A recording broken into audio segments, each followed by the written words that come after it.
Poslala som ti na účet 20 eur. Chod si ich vybrať. Za čo som si zaslúžila? Počkať, už viem. Za tú dvojku z matiky, že? To keď vidím, že si taká šťastná z toho, tak budem odpisovať častejšie. No to určite. Triedna písala na EduPage, že treba zaplatiť do konca týždňa z RPŠ. Kámo, ja som tak hladná. A ja... Poďme na kebab. Nemôžem, nemám Poďme. Milujem.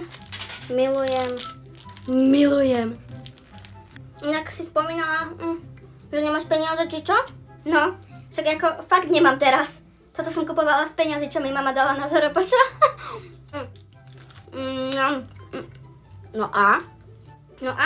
No, že teraz neviem, kde do konca týždňa na to zoženiem peniaze.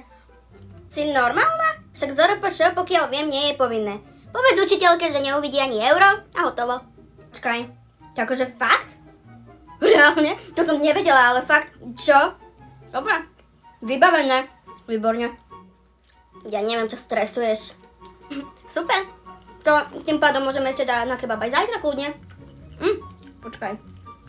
Mama mi volá. No? Ty a neopováž sa tie peniaze rozplieskať. Triednej zavolám, či si jej ich dala. Ups.